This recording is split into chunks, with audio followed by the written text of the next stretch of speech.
She asked for water. The flight attendant looked her up and down, then skipped her on purpose. No one said a word until the pilot came out mid-flight. What happened next changed the entire cabin. And by the time they landed, the airline wasn't the only one under pressure. Before we start the story, comment below where you're watching from today. And don't forget to subscribe and turn on the bell so you never miss a new story. The boarding area buzzed with the usual noise of rolling suitcases and short announcements over the loudspeaker. 16-year-old Nia Chandler stood quietly by the window, clutching her boarding pass with both hands. Her gray hoodie had a small university logo on it, gifted by her aunt last Christmas. She wore clean jeans and white sneakers, the laces tied in double knots like her dad always reminded her to do. It was her first time flying alone. The thought made her a little nervous, but she kept her face calm. Her dad had hugged her tight at the gate and reminded her to stay sharp, stay kind, and text if anything felt wrong. She nodded and promised she would. When the gate agent called her group, Nia moved forward with the small line. Most people gave her polite space, though one woman in a long trench coat cut in front of her without a glance. Nia didn't say anything. She just stepped back and waited her turn. When she finally entered the plane, the air smelled like coffee and plastic seat leather. A middle-aged flight attendant with short blonde hair and red lipstick stood near the entrance, greeting each passenger with a mechanical smile. When Nia reached her, the woman didn't smile. She only glanced down at the girl's boarding pass and said flatly, "Left side, but I think you're in the wrong section." Nia looked at the number printed on the card. "Seat 2A, she said, unsure. The woman raised an eyebrow. "That's business class, sweetheart," she said, pointing ahead. "You must mean 12A. Coach is further back." Her tone wasn't loud, but it was sharp enough for the nearby passengers to hear. Nia felt her face warm. She didn't argue. She simply opened the boarding pass and turned it toward the woman. The number 2A was clear. So was her name. The flight attendant paused, then forced a smile. "Oh, all right then," she said. "Go ahead." Her eyes didn't soften. Nia moved past her, clutching her small bag a little tighter. As she settled into her seat by the window, she noticed the man across the aisle glancing her way, then quickly looking back at his newspaper. No one said anything, but the silence around her had changed. Nia sat straight, looking out the window as people filled in around her. She didn't touch the call button. She didn't speak. Her throat felt tight, but her hands stayed still. Something in her told her not to react. Not yet. The seats around Nia slowly filled with the low rustle of boarding passengers and the shuffle of overhead bins. A man in a gray blazer took the seat next to her, offering a small nod and nothing more. Nia nodded back, keeping her voice tucked away. She pulled her phone from her pocket and tapped out a quick message to her dad. "Boarded. In seat. Fine so far." She left out the part about the flight attendant. It didn't seem important enough to mention, or maybe she just didn't want to sound dramatic. A few rows ahead, the same flight attendant walked briskly through the aisle with a service tray. Her badge read Cheryl. She moved with the confidence of someone who had done the job for years. Straight posture, clipped steps, smile reserved only for certain passengers. Nia watched quietly as Cheryl stopped to offer drinks to the man in seat 1C, then to a woman with a sleek handbag in 1A. When she reached Nia's row, her hand paused over the tray. Cheryl's eyes flicked to Nia, then to the man next to her. She leaned in slightly toward him. "Would you like anything to drink before takeoff?" she asked, her voice light. The man looked surprised, but said, "Sure, just water's fine." Nia waited for her turn, but Cheryl was already moving on. She didn't ask Nia, not even a glance. Nia blinked, unsure if she should say something. Her voice came out soft but clear. "Excuse me, can I get some water too?" Cheryl turned around with a tight smile. "Service is for business class passengers only before takeoff, hon. I am in business class," Nia said, more confused than angry. Cheryl looked at her again, as if seeing her for the first time, then turned away. We'll begin full service after we're in the air. The man next to Nia raised an eyebrow, glancing at her, then back at Cheryl, but he said nothing. Cheryl moved back up the aisle. Nia sat quietly, her hands still in her lap. She felt her skin heat up, not from anger, but from that kind of embarrassment that makes you feel small in public, even when you've done nothing wrong. A few rows ahead, a younger flight attendant, her name tag read Riley, glanced back from the galley and caught the scene. Her eyes landed on Nia for just a second longer than necessary. Then she turned and continued her tasks. Nothing was said. But something had shifted. Again. The plane door sealed with a soft hiss and the pilot's voice came over the speaker, welcoming passengers and announcing a smooth flight ahead. Nia barely listened. Her ears were still ringing from what had just happened, not because the words were loud, but because they stayed in her head. Cheryl's voice echoed there. We'll begin full service after we're in the air. The way she'd said Han had sliced right through her, not kind, not casual, but like a lid being screwed tight on something not meant to be opened. She kept her eyes on the seat back in front of her, pretending to be focused on the safety card, but her chest felt tight. The man next to her cleared his throat softly. Nia didn't look at him. She didn't want to see pity. She didn't want to explain anything. Not here. Not now. The plane began to taxi, and Nia pressed her knees together, her fingers tightening around the hem of her hoodie. She felt eyes occasionally flick toward her from across the aisle. Small, passing glances, the kind people give when something feels off, but no one wants to be the first to say it out loud. She could feel them, and she knew exactly what they were thinking. What's a girl like her doing in this section? She turned her head slightly, just enough to look back toward the galley. Cheryl was there, laughing with another crew member, pouring water into glasses lined neatly on a tray. Her smile was easy now, natural. Nia watched how it came alive for others, how it was completely absent when she stood in front of her. She wasn't being loud or rude or demanding. All she did was ask for water. Across from her, an older woman in a scarf whispered something to her husband. They both glanced at Nia. The husband gave a small shrug, almost like he didn't want to be involved. The woman's expression tightened, as if she had seen enough to know something wasn't right. Nia looked down at her phone and slowly typed a message. Still in seat. Just tired. We'll text when we land. She hesitated before sending it. Then she backspaced the word tired and replaced it with all good. It wasn't a lie, not exactly. It was just simpler. She slid the phone into her hoodie pocket and leaned her head back. The cabin lights dimmed slightly as the plane picked up speed. Nia closed her eyes, but her thoughts stayed loud.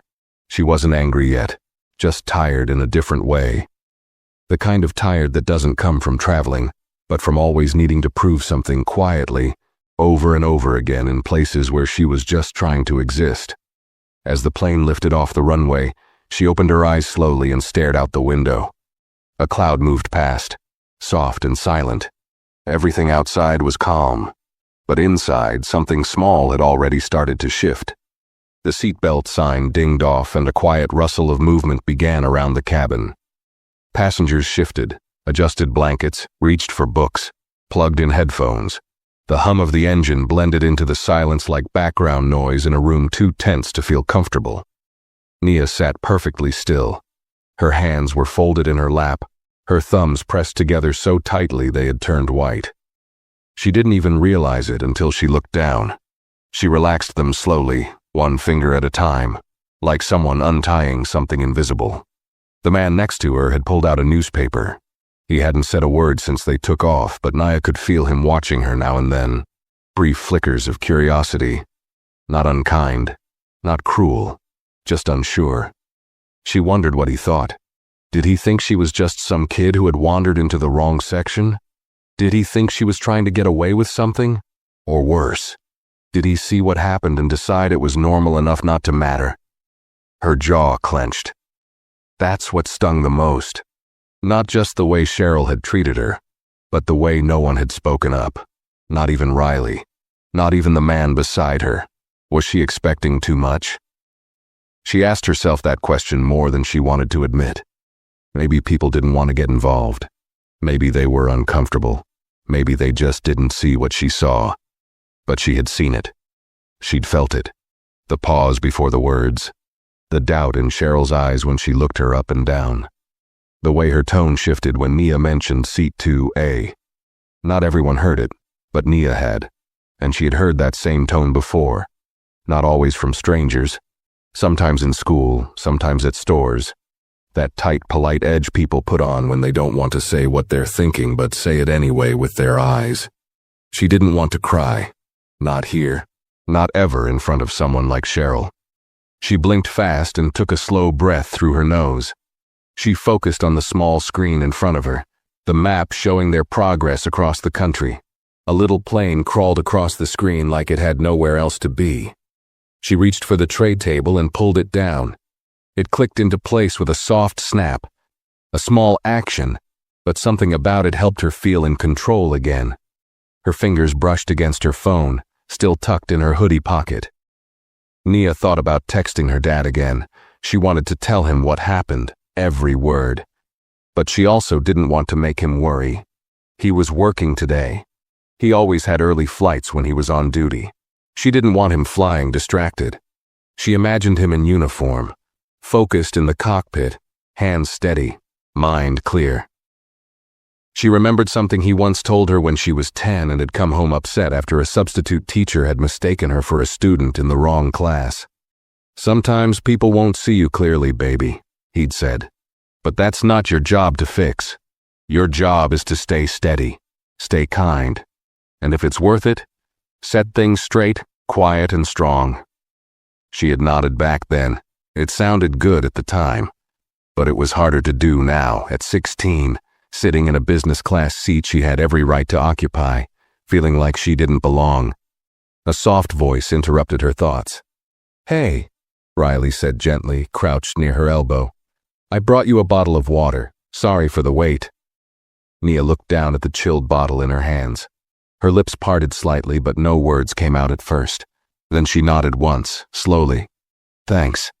Riley stayed for a second longer.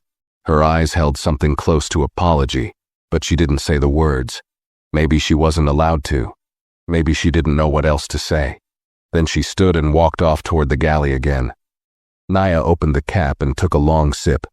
The water was cold and sharp, and it steadied her a little. She placed the bottle carefully on the tray and stared at it.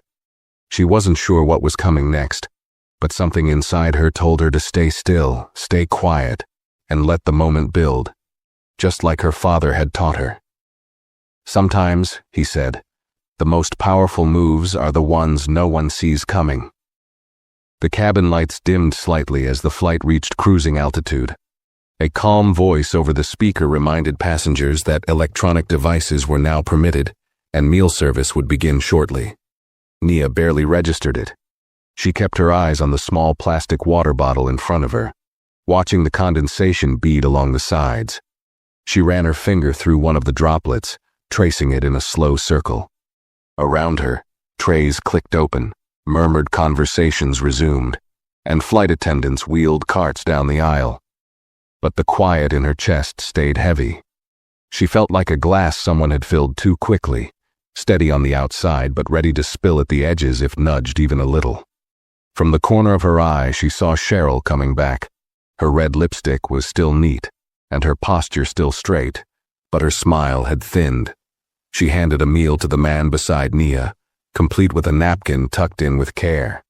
Cheryl then looked toward Nia, expression neutral, as if the earlier moment hadn't happened at all. "You'll have to wait," she said in the same clipped voice. "We're finishing front rows first." Nia opened her mouth to respond, but then closed it again. She looked down. She wasn't sure what would come out if she spoke. She didn't want to beg for a basic tray of food she had already paid for. She didn't want to say something sharp and be labeled difficult. And she didn't want to pretend like it was fine when it wasn't. The man next to her shifted slightly. "Excuse me," he said to Cheryl, gesturing toward Nia. "She hasn't received anything. Can she at least get a drink?" Cheryl glanced at him with a tight smile. "We'll get to her." It was the kind of response that ended things, politely worded, firm in tone, just enough to let everyone know she was done with the conversation. The man's lips parted slightly, like he wanted to push back, but then he hesitated and turned back to his meal without another word. Nia didn't blame him. She had stopped expecting anyone to fight her battles long ago. Still, her chest ached in a different way now. Not just because of Cheryl, but because the silence around her hurt more than the words. It was like standing in a crowded hallway where everyone saw you fall, but no one stopped walking. She turned her face to the window again. Her reflection stared back in the glass, faint and hollow under the cabin lights.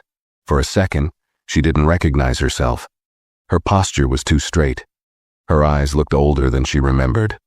She slid her phone out again just to hold something that felt normal. Her fingers hovered over her dad's name. Then she typed slowly, "Still happening. Just letting you know." She didn't send it. She stared at the screen instead. Her thumb floated over the button, then she deleted it and typed again. "Everything's fine." Deleted. Typed again. "Just checking in." Still not right. She let out a quiet breath and put the phone down. The tray rattled softly as she let it go. Everything inside her felt tight and stretched, like a rubber band pulled to the limit. But she couldn't afford to snap. Not here. She leaned her head back against the seat and closed her eyes for a moment. She remembered something else her father used to say when she was younger. "There's always someone watching. Maybe not the person who hurt you, but someone sees." At the time, it felt comforting. Right now, it felt like a question. If someone was watching, why weren't they doing anything? Riley passed by again, slower this time. Her eyes met Nia's briefly, and this time, she paused. She didn't say anything, just reached into the cart and quietly set down a covered tray on Nia's table. It wasn't dramatic, no apology, no loud correction, just a small nod, then she moved on. It didn't fix everything, but it felt like something. A whisper of acknowledgement in a room full of silence. Nia lifted the lid slowly. A small meal, a roll, and a cup of fruit. Nothing special. But it meant she didn't have to sit there pretending she wasn't hungry. She picked up the plastic fork and took a bite, not because she wanted to, but because she needed to remind herself that she belonged in that seat, that she didn't need permission to be served, that her presence wasn't up for debate. The food tasted like nothing, but the act of eating it felt like defiance. She didn't know what would happen next. But she felt the shift again, subtle, slow, like the air just before a storm. And this time, she wasn't folding in on herself. She was waiting. The cabin had settled into a rhythm, pages turning, screens glowing, metal utensils gently clinking against plastic trays. It should have felt normal, calm even. But for Nia Chandler, the stillness only made everything feel louder inside. She wasn't tired, but her body felt heavy, like every part of her was trying to hold in something it didn't have the words for.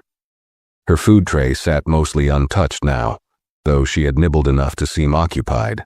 A couple pieces of melon were still in the cup, the kind that tasted more like water than fruit. Her fork rested at an awkward angle on the tray, but she didn't adjust it. Her eyes kept drifting toward the front of the plane, the curtain that separated the cockpit from the cabin. She wondered if her dad had ever walked through that same aisle during a flight like this. Probably had. He'd been flying for more than 10 years, with a calmness that always made people trust him without asking. Whenever she rode with him on flights when she was younger, passengers used to stop him in terminals just to say he seemed steady. That word always stuck with her.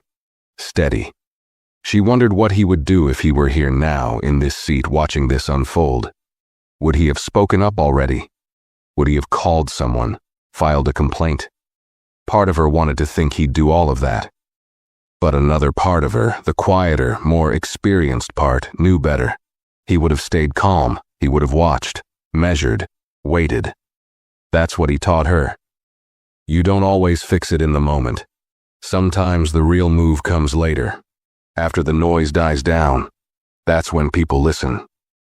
Nia shifted in her seat, not because she was uncomfortable physically, but because she was trying to keep her mind from spiraling. She replayed the last hour in her head like a video stuck on repeat. The way Cheryl's face tightened when she showed her ticket, the fake smile that followed, the dismissive way she spoke, the way other passengers kept quiet, eyes low, as if silence was the safest place to hide. She thought about Riley. Kind, quiet Riley.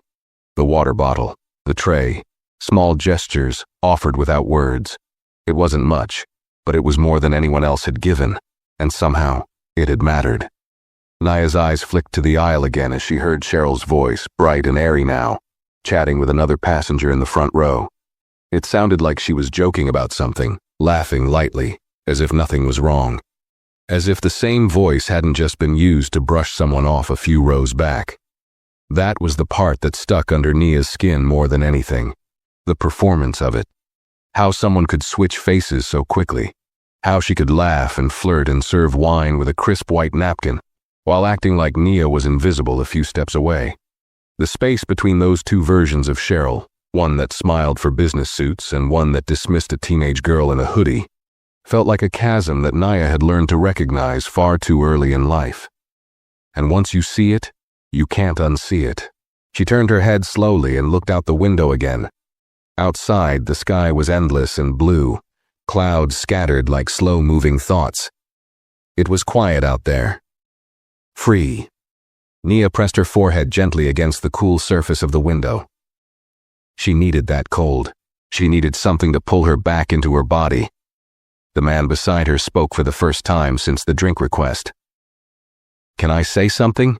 he asked, low enough that no one else could hear. She turned, cautious. His face was sincere, not forced. He looked like someone who had waited too long to speak and didn't quite know how to begin. "That shouldn't have happened," he said. "Back there." She was out of line. Nia didn't respond right away.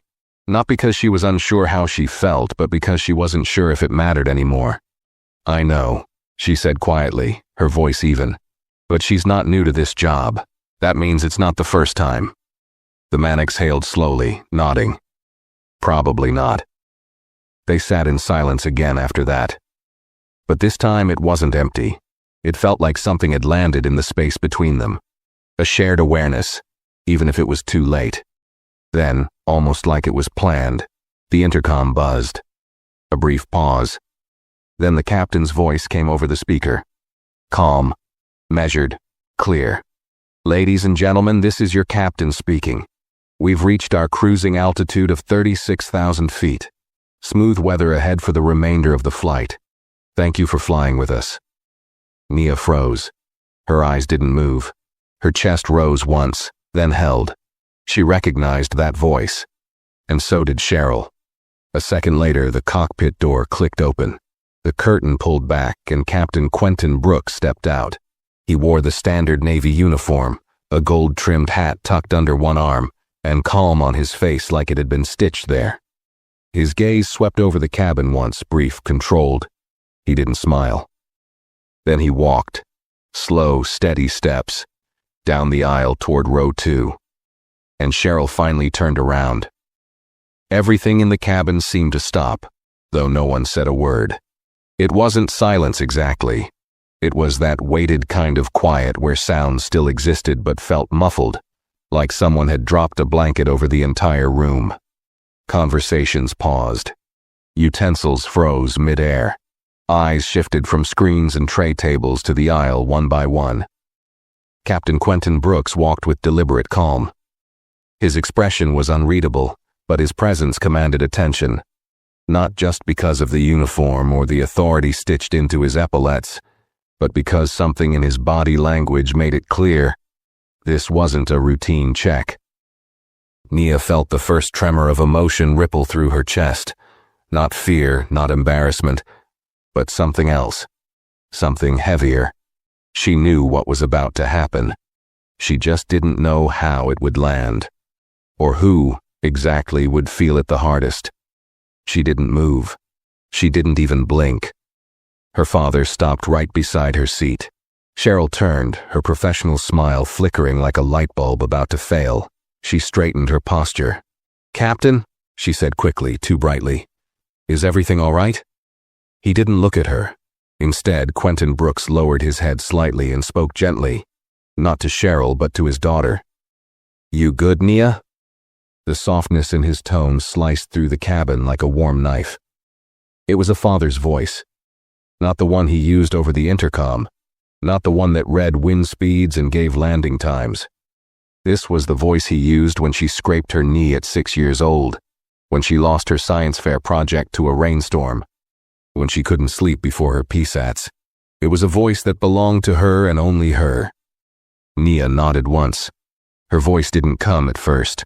Her throat felt tight. She tried again. Yeah, she said quietly.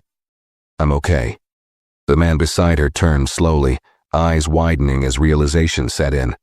Passengers around them leaned slightly into the aisle now, no longer trying to hide their interest. A few gasps were audible. A whispered, "That's her dad," floated from somewhere in the row behind. Cheryl's face began to lose color. Quentin finally turned to her, eyes steady. "Miss," he said evenly, "would you mind stepping into the galley for a moment?" There was no anger in his voice, just wait. Cheryl hesitated, mouth parting slightly. "Of course," she said quickly. "Just let me." She reached for her tray, fumbled it slightly, then handed it off to another attendant without finishing her sentence.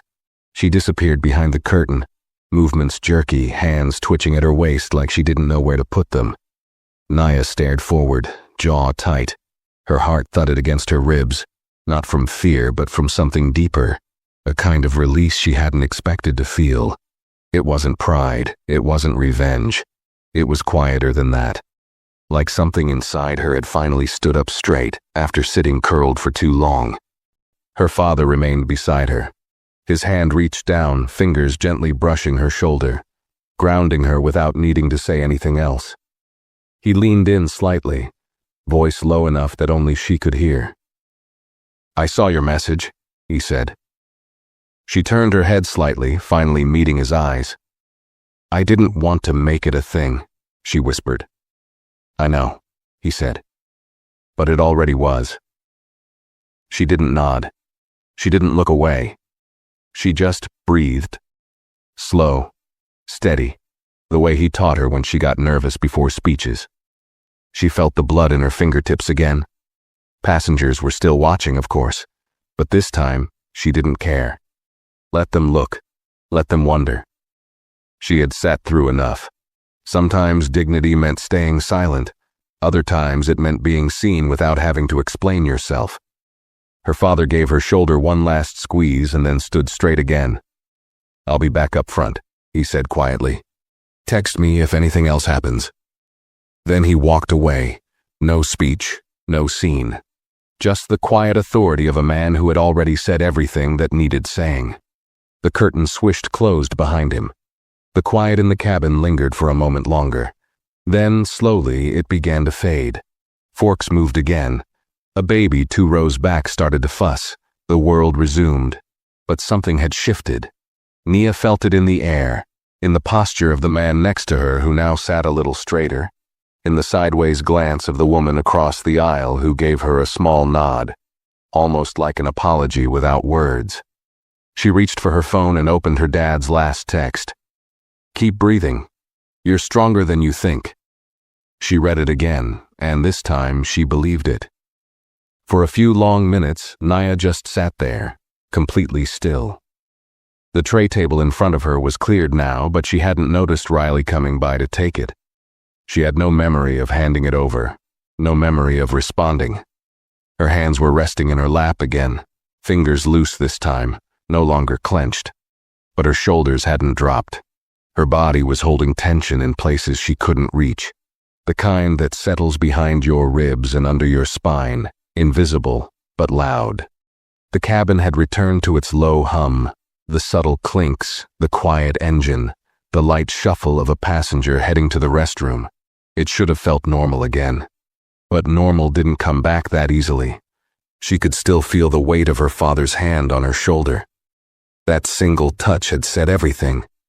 He hadn't raised his voice, he hadn't embarrassed anyone, and yet his presence had rearranged the room, not through power, but through knowing he had it. and choosing not to throw it. That's what made it louder.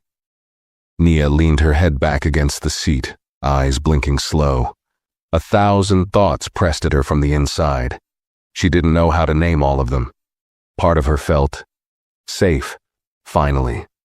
Not because anything had changed permanently, but because someone had stood up, someone had noticed, and not just anyone.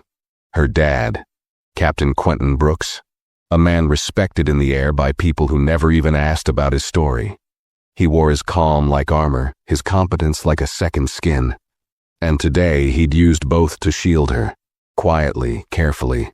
But then came the other part, the one that unsettled her, that made her stomach feel strange, the part that whispered, would they have cared if he wasn't the captain? Would anyone have spoken up? Would Riley have brought the water? Would the passengers have looked at her differently if someone else had walked down that aisle, not in a Navy uniform but in jeans and a hoodie like hers? That's what lingered the most, not the humiliation itself. She could handle that. She had before, she probably would again. It was the reminder that in some spaces, you had to prove who you were before you were treated like you belonged. She turned her head slightly, catching her reflection again in the oval window. Her face looked tired, not just from the flight, but from what it had taken to sit there, to stay calm, to not cry, to not stand up and say, "This isn't okay." She wondered if she should have. If silence, even steady and dignified, was still too quiet for moments like this. "Excuse me," came a voice, low and almost awkward. She turned to see the man next to her again. He looked uncomfortable, but not in a defensive way, more like he was sitting on something he couldn't quite carry anymore. "I just wanted to say," he said. "I should have said something earlier. I saw what happened. I didn't know if it was my place, but I'm sorry." Nia met his eyes. She didn't speak at first.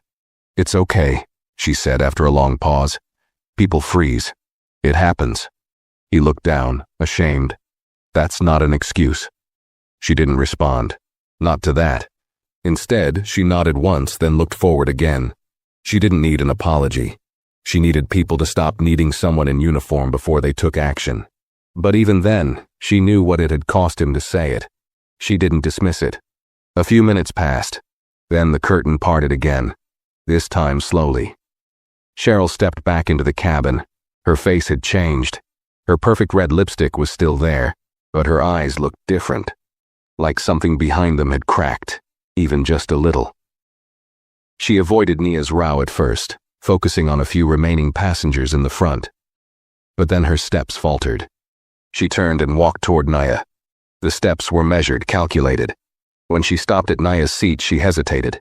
Nia looked up, calm. She didn't speak. She waited. "I wanted to apologize," Cheryl said, voice quieter now but still rehearsed. "If I came across as less than professional earlier, I regret that." Her eyes didn't fully meet Nia's. Nia studied her face for a long moment. She could have said so many things. About the tone, about the looks, about how she hadn't come across as anything, but had been exactly what she appeared to be. But instead she replied, "I heard you. Not I accept your apology. Not it's all right. Just I heard you." Cheryl nodded stiffly, then walked away. The man beside Nia let out a breath like he'd been holding it the entire time. Nia didn't. She'd already let go. It didn't feel like justice. It didn't feel like a victory. But it felt like truth had shown up and refused to move quietly to the back. And that, for today, was enough. She took her phone again and typed something. No edits this time. "I'm okay now. You were right. Quiet doesn't mean weak." Then she put the phone down and looked forward, eyes steady, heart slowly settling into place. The plane coasted smoothly above the clouds, gliding through a band of blue sky so endless it almost felt unreal. Outside the window, sunlight slipped across the wing like melted glass, soft and silent. Inside, the cabin remained dim, passengers lulled into quietness by altitude, warm air, and the soft hum of controlled flight. But for Nia, the silence wasn't restful. It was thick. She sat still in her seat, her back straight but no longer tense. Her body had finally stopped bracing for something. Still, her thoughts remained restless, tangled in the aftershock of the moment that had just passed. Cheryl's apology kept playing in her head, but not because it felt healing, because it didn't. It was careful, rehearsed, legal, not real. It didn't carry the weight of understanding, only the fear of consequence. She'd seen that kind of apology before, in other settings, other spaces. It always came too late, always arrived after something had been taken that couldn't be returned. Respect, when given too late, doesn't land the same. Nia tried to push the thought away, but it clung to her ribs. She closed her eyes briefly, imagining herself far below the plane, walking through her neighborhood, hearing her dad's footsteps beside hers. She used to match her stride to his when she was little. She used to believe adults always had the answers, that grown-ups always did the right thing, that people in uniform always protected. But growing up had taken pieces of that belief away, one small chip at a time. She hadn't become bitter, her father wouldn't let her, but she had learned how to read a room in seconds, how to prepare her expression for when someone questioned her presence, how to carry herself so she didn't get misread, mislabeled, misplaced. It was exhausting, that kind of carrying. And today it had all shown up again. Same judgment, different setting. Just higher altitude. She opened her eyes and glanced to the left. Riley was walking slowly through the cabin now, checking on passengers, asking in a low voice if anyone needed anything. Her pace was different than Cheryl's, less performative, more human. When she reached Nia's row, she gave a soft, honest smile. Not pity, not guilt, just kindness. "You all right?" she asked, kneeling slightly to meet her eye level. Not bending down like a superior would, just leveling. Nia nodded. "Yeah," she said, her voice steady this time. "Thanks for earlier." Riley shrugged a little. "Didn't sit right with me," she said. "That kind of thing shouldn't happen. Not ever. And not here." There was a pause. "I've seen it before," Riley added, quieter now. "Usually goes unnoticed. I guess this time it didn't." Nia nodded again, more slowly. "People usually don't say anything." "I know," Riley replied. "They should." Their eyes held for a moment. Then Riley stood. "If you need anything, I'm around," she said gently. "Don't hesitate." And with that, she moved on. Nia turned back to the window, blinking away the burn she hadn't let fall. She wasn't someone who cried easily.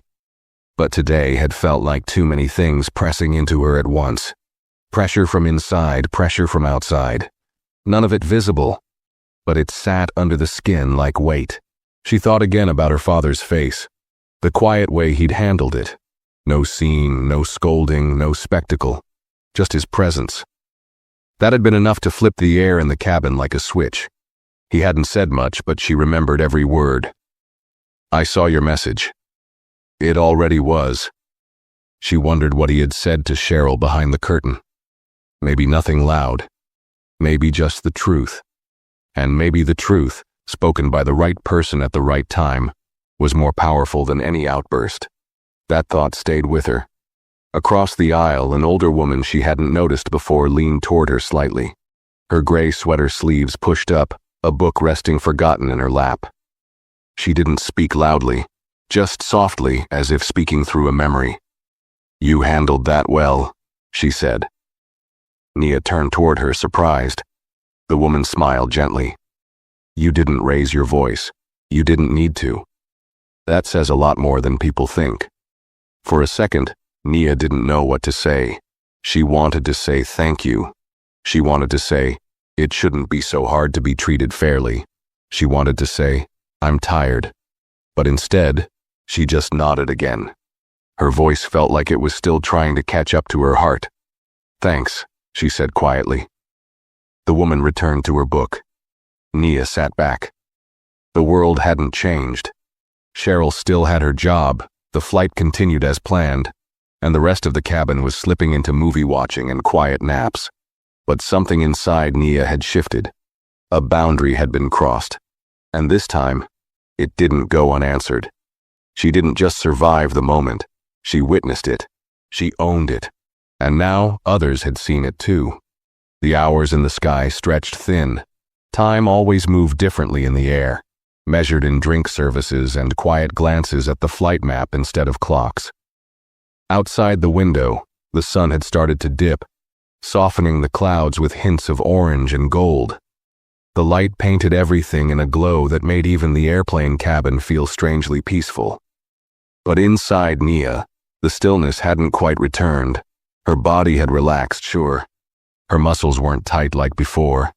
Her shoulders had dropped an inch. But her mind was still working, quietly, sharply, looping through questions, thoughts, and that uneasy feeling that always followed moments like this.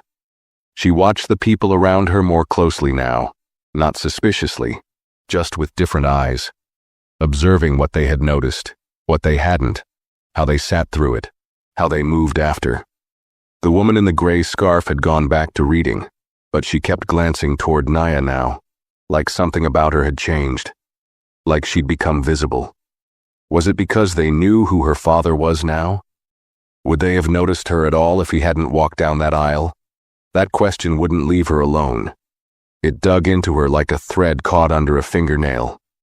She didn't blame her father. She loved him for what he did. But the part that stung wasn't about him. It was about everyone else. About a room full of grown adults who only paid attention once a man in uniform gave them permission to. That kind of truth didn't feel good to know. It sat deep, like a quiet betrayal you couldn't explain to anyone who hadn't lived it. She sighed softly and looked down at her hands. Her fingers were long, steady, her nails short and clean.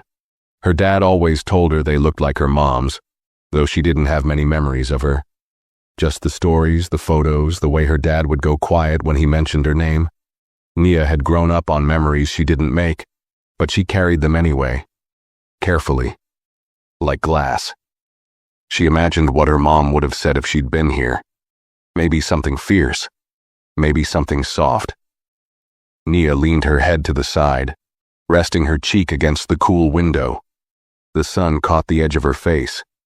She closed her eyes for a moment just to breathe. Behind her lids, she replayed everything. Cheryl's first glance, the disbelief in her voice, the pause before accepting the ticket. She remembered how small she felt in that second, and then how that feeling started to change when Riley handed her the water, when her father touched her shoulder, when the older woman spoke. It hadn't erased what happened, but it had added to it. She wasn't sure yet what to do with that. "Miss Chandler?" The voice was soft, professional. She opened her eyes. A new flight attendant stood in the aisle.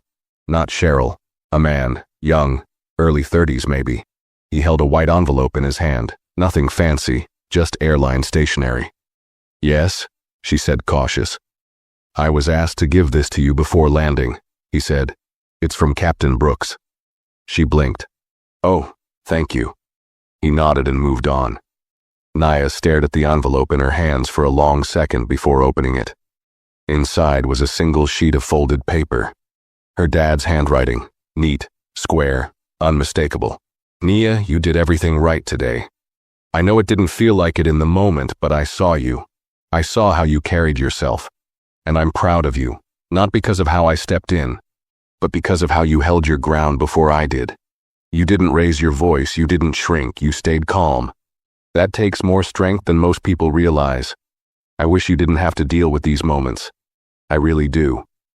But I also know, if anyone can face them with grace, it's you.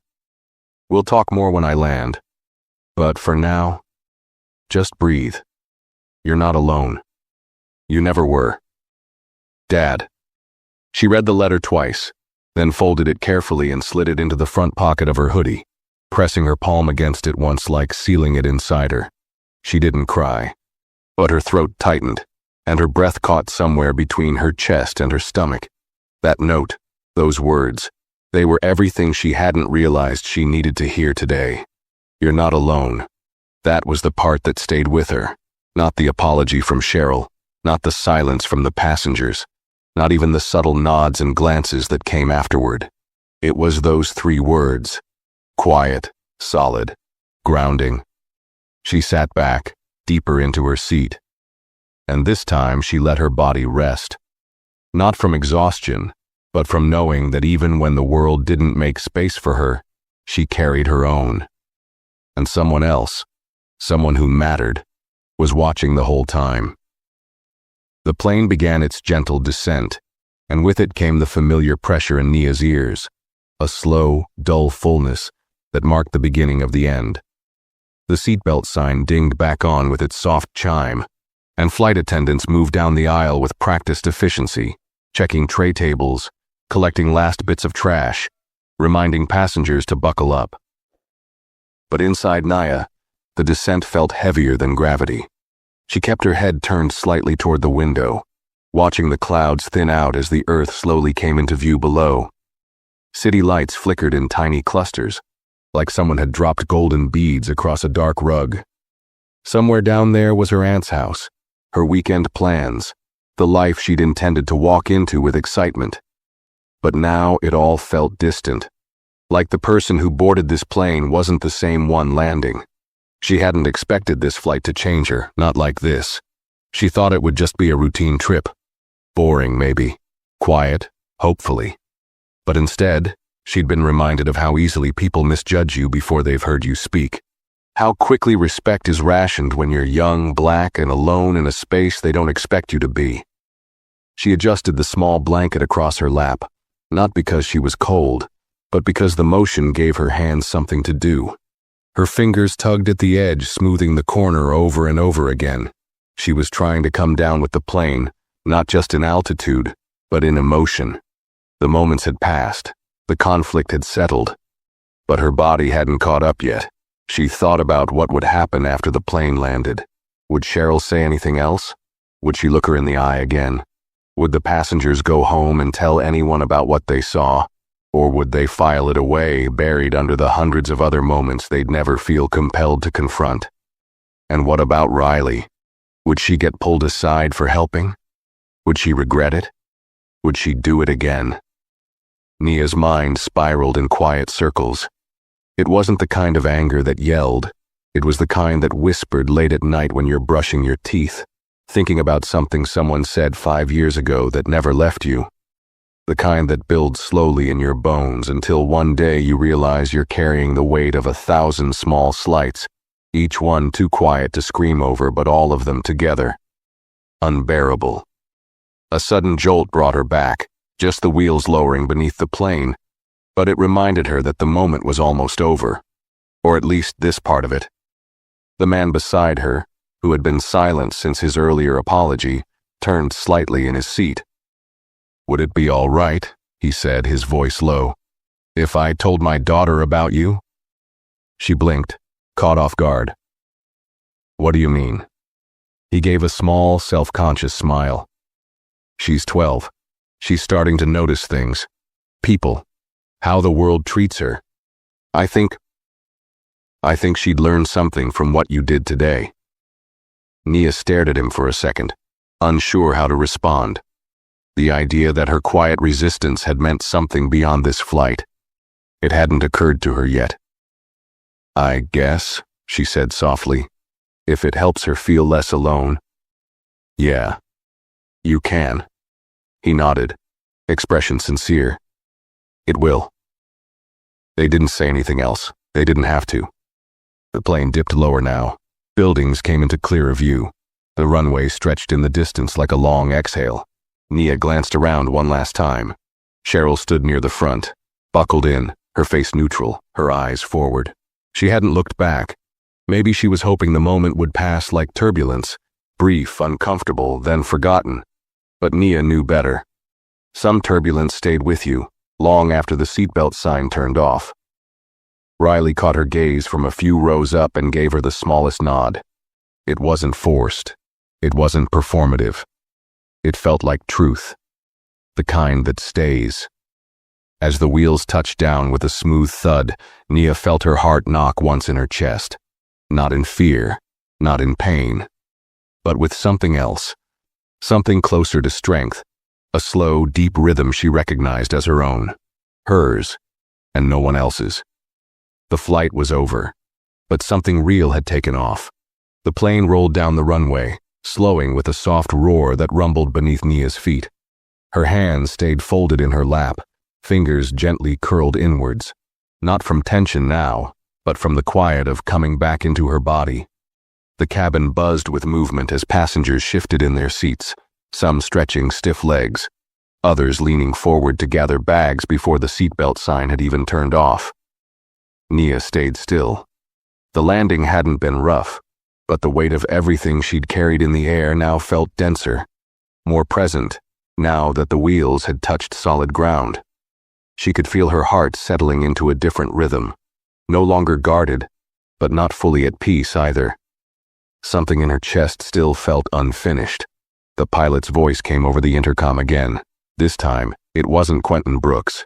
It was the co-pilot, clear and measured. "Ladies and gentlemen, welcome to Denver. Please remain seated until the seatbelt sign is turned off. We know you have a choice when you fly, and we thank you for choosing us." A choice. Nia thought about that word. How often people assumed it was that simple. To be seen, to be believed, to be treated equally. As if fairness was something you could select like a seat upgrade. The sign dinged off. Belts clicked. Passengers rose in waves. Bags were tugged from overhead bins. Phones were unlocked. Text messages were checked.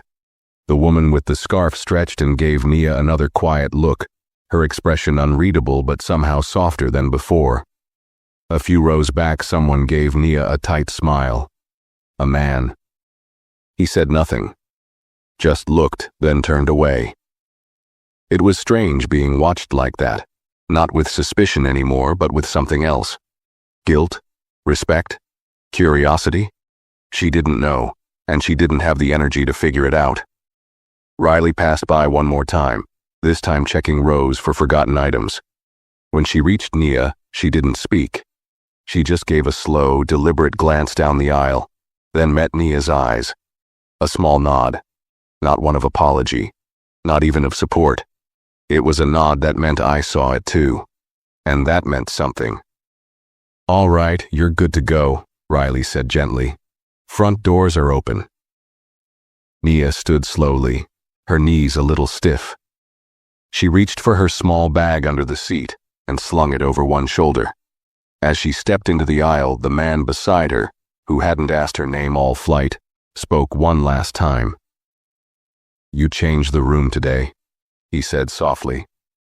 Nia didn't know how to answer that, so she just held his gaze a moment, then gave him the kind of nod that didn't need words. As she moved toward the front of the cabin, the walk felt longer than usual. Not because of the distance, but because she could feel every eye that followed her steps. She didn't let it rush her. Her spine stayed straight. Her chin held steady. Cheryl stood near the exit, arms crossed loosely, her name tag gleaming in the overhead lights. Her eyes flicked to Nia for the briefest moment. No words, no smile, no second apology. Nia didn't expect one. She paused at the threshold of the plane. Captain Quentin Brooks stood there, just past the door near the jet bridge. Not in full uniform now. His jacket was off and his sleeves were rolled to his elbows. He looked like a dad again, not a pilot. A tired one, but composed. When he saw her, his face softened, not with pity, but with quiet pride. He didn't hug her, not here. But his eyes did something gentler than touch. "You all right?" he asked. Nia nodded. "I will be." He gave the faintest smile. "You already are." And for the first time since boarding, she believed it. They stepped out together side by side into the jet bridge. The door closed behind them with a muted thump, sealing the plane and everything that had happened inside it into a space that now belonged to the past. But as she walked forward, Nia didn't leave it behind completely. She carried it, not as a burden, but as a truth. One she hadn't asked for, but now owned. One she might never fully unpack, but one she would never forget. And maybe one day she'd tell someone else about it. Not for drama, not for praise, but so someone like her, sitting in seat 2 years from now, wouldn't feel alone when the room went quiet. Because she'd know someone had been there before, and had walked out stronger. The walk through the jet bridge was silent except for the soft thuds of their steps and the distant rattle of baggage carts somewhere below. The air was cooler here, less pressurized than the cabin but somehow heavier in its own way. Nia's bag strap pulled at her shoulder, but she didn't adjust it. Her body was still carrying the echo of the flight, the weight of the stairs, the restraint in her voice, the way her father's calm had steadied her more than anything else could have. Her dad walked just a step behind, not crowding her, not leading either. Just present. He didn't ask her to talk. He knew better. Some things needed time to come out, and some things never did. He had taught her the value of silence, but more importantly, the kind that listens. As they stepped into the terminal, the buzz of the airport hit them, people rushing past with roller bags, announcements cutting through overhead speakers, the clatter of shoes against tile. It was jarring after the tight hush of the plane, like re-entering a world that had no idea what she had just lived through in the last few hours. Her aunt would be waiting just outside security. That was the plan. She had texted her before boarding, back when everything still felt normal. Now she wasn't sure what she'd say when they met. "I didn't mean for that to happen," Nia said suddenly, her voice low and a little shaky, as they moved toward the escalator. She wasn't even sure why she said it. It just rose out of her like something that had been pushing upward the entire walk. Her dad glanced at her, eyebrows drawing slightly together. "Mean for what to happen?" "I didn't want to be a problem. I wasn't trying to make it into a thing." She kept her eyes forward. "I just asked for water." He didn't speak right away. They stepped onto the escalator and the motion gave them a strange sense of pause. Movement without walking. Time to think without needing to act. "Nia," he said finally, his voice soft but firm. "You weren't the problem. You never were." She looked down at her shoes. "It just kept happening, and I kept wondering if maybe I was imagining it." "That's exactly how it works," he said, his tone now threaded with quiet sadness. "They make you question your own gut, your own memory, like if you can't prove it, it's not real." Nia nodded slowly, a lump rising in her throat again. "I didn't want to tell you at first," she said. I thought you'd be disappointed, or worried, or that maybe I should have handled it differently." Quentin exhaled through his nose, not sharply, but with the kind of breath that comes from hearing something too familiar. "You handled it exactly how I hoped you would," he said. "You didn't lash out, you didn't shrink. You sat in the discomfort with your back straight. That's strength, Nia. Real strength. The kind people don't see until it makes them uncomfortable." They stepped off the escalator and began walking again. A child ran past them with a stuffed bear dragging behind him. A couple stood to the side, arguing quietly about lost luggage. Life moved on as if nothing had happened. Nia's eyes found the large arrival screens. The city names were a blur. "I just hate that it keeps happening," she said, her voice cracking slightly. Her father nodded.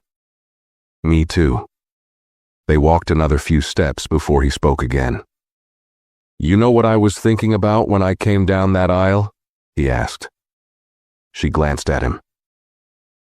"I was thinking about how many times I've flown that same plane, smiled at that same crew. How many times I've told you this job means something. And then I thought about you, sitting there, watching the same people who work beside me treat you like you didn't belong." He stopped walking for a moment. Nia did too. "I wasn't angry because you're my daughter," he said, turning to face her fully. "I was angry because you shouldn't have to be my daughter to get respect." That hit her deep. She looked at him, eyes shimmering but not letting the tears fall. "I know," she whispered. A few feet away, her aunt appeared near the railing, scanning the crowd. She waved when she spotted them, her face lighting up. But Nia didn't wave back just yet. She turned to her dad and asked, "Did you get in trouble?" For stepping out of the cockpit? He gave her a half smile. "Not yet." "Will you?" "I might," he said, then shrugged. "But if they ask me why, I'll tell them the truth, and I'll sleep just fine after." They began walking again, her steps a little lighter now, the ache in her chest a little softer. When they reached her aunt, there were hugs and the kind of small talk people use to mask concern. "How was the flight?" "You must be tired." "We've got dinner at home, your favorite." Nia nodded, answered politely, smiled in the right places. But something in her had changed. She didn't feel like a kid anymore.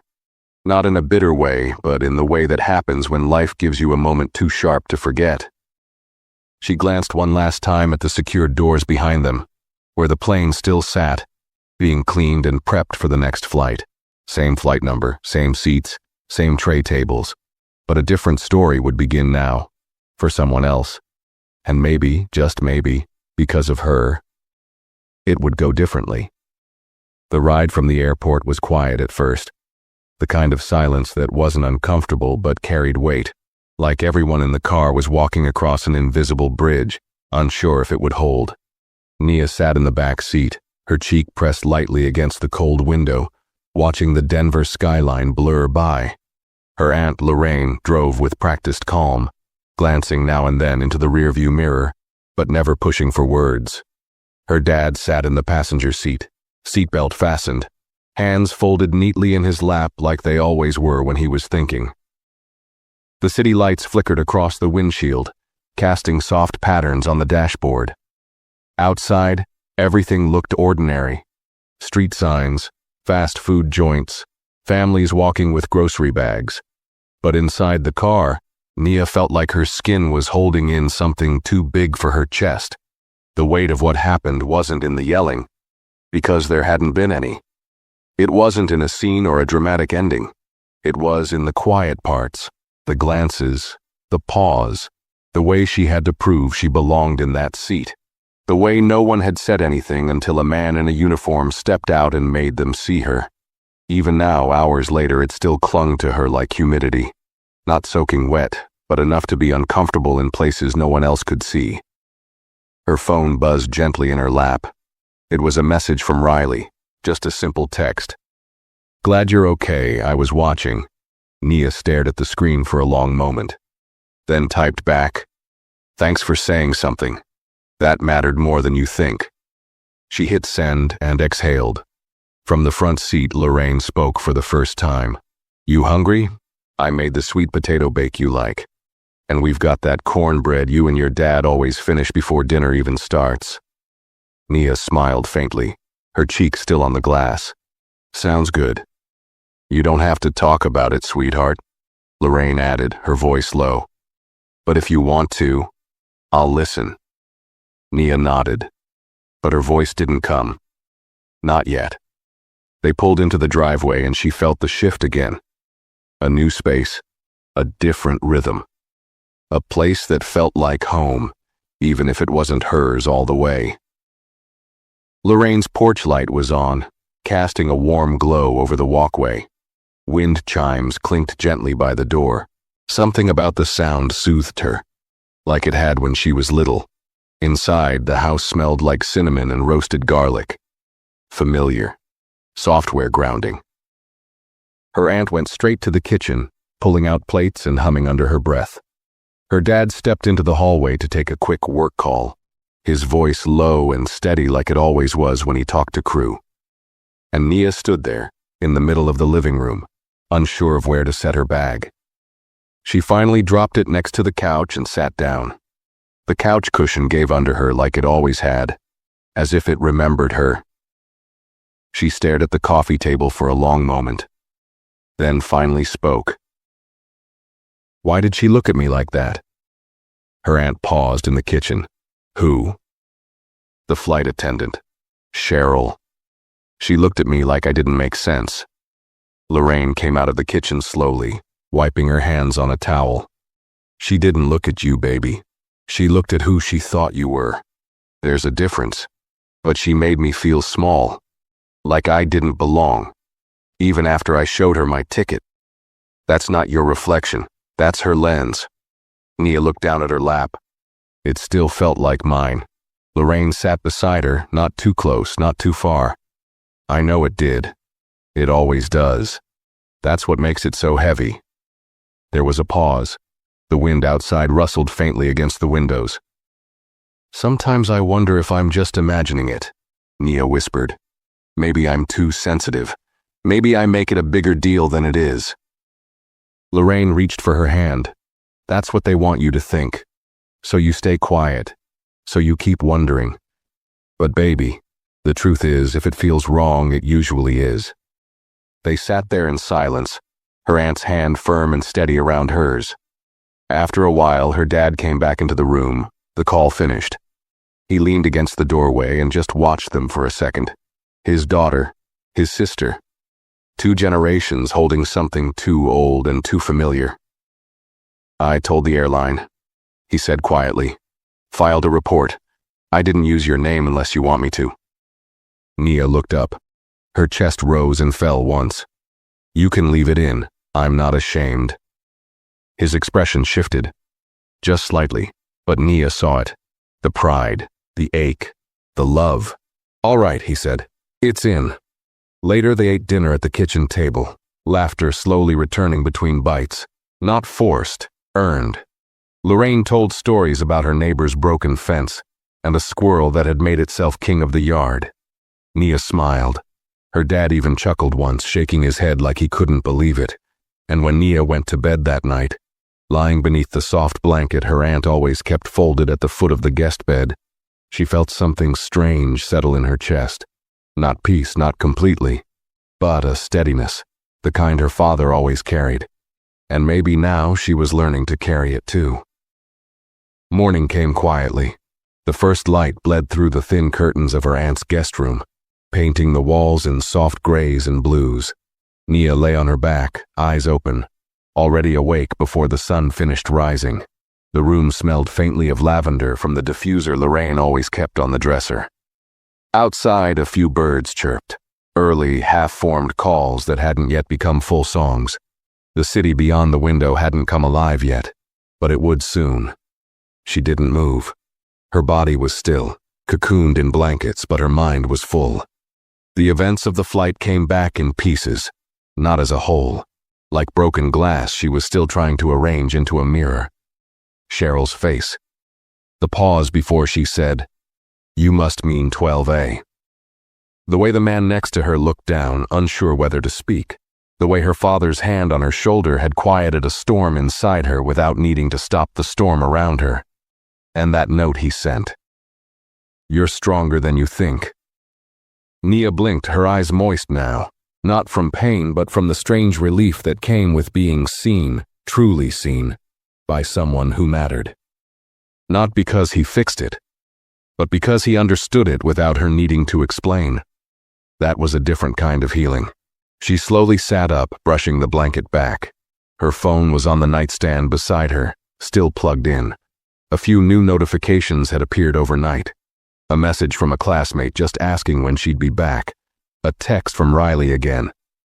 "Just so you know, I spoke to my manager. About Cheryl. I don't know what they'll do, but I told the truth." Nia stared at the message for a long moment. She typed out a reply. "Thank you. Even if nothing changes, you did the right thing." She sat with that a while. It didn't feel like enough, but it felt real. Downstairs, she heard the soft clatter of pans. Lorraine was already making breakfast, probably her usual Saturday pancakes. Her dad's voice drifted in faintly too, low and steady. On the phone again, probably with dispatch or another pilot. He'd go back to work today. The world would keep moving, but she wouldn't walk into it the same. She took a shower slowly, washing her face longer than usual, brushing her hair with more care. Not because she was trying to be strong, but because she was strong, and she had earned the right to move slowly, to choose what came next. When she came down to the kitchen, her father was sitting at the table with a mug in hand. He looked up and smiled. "Sleep all right?" She nodded. "Better than I expected." He reached over and placed a napkin-wrapped envelope in front of her. No name on it, just folded with purpose. "What's that?" she asked. "Your return ticket," he said. "I upgraded it to first class again.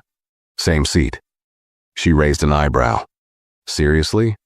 You don't run from spaces where you belong, he said simply. You sit in them, even if people don't think you should. She looked at the envelope, then back at him. You coming with me? Nope. That one's yours to own. A slow breath left her lungs. She didn't know what she expected, but she hadn't expected that.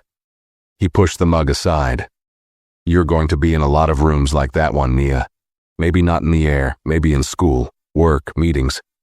But the feeling will be the same, and sometimes there won't be anyone walking out of the cockpit to back you up. She nodded slowly. But by then, he continued, you'll know you don't need them to. They sat in silence for a beat, Lorraine flipping pancakes behind them, humming faintly. Nia stared at the envelope again. She wasn't ready to board that flight yet, but she would be. She thought about the girl who walked onto that last plane with her hoodie sleeves pulled over her palms, quiet and unsure. And she thought about the girl who walked off it, silent, steady, still shaken, but taller. She hadn't screamed. She hadn't demanded. But the world had shifted around her anyway, slightly, not all at once. Not enough to fix it, but enough to leave a mark. And that mattered. Later that afternoon, as her aunt dropped her off at a bookstore down the street, Nia walked in alone. No father, no crowd, no uniform trailing behind her. Just her. A girl with her head held high. A girl who no longer needed to explain why she belonged. If you felt this story, please give it a like and share your thoughts in the comments. I'd love to hear them. Don't forget to subscribe for more stories coming soon.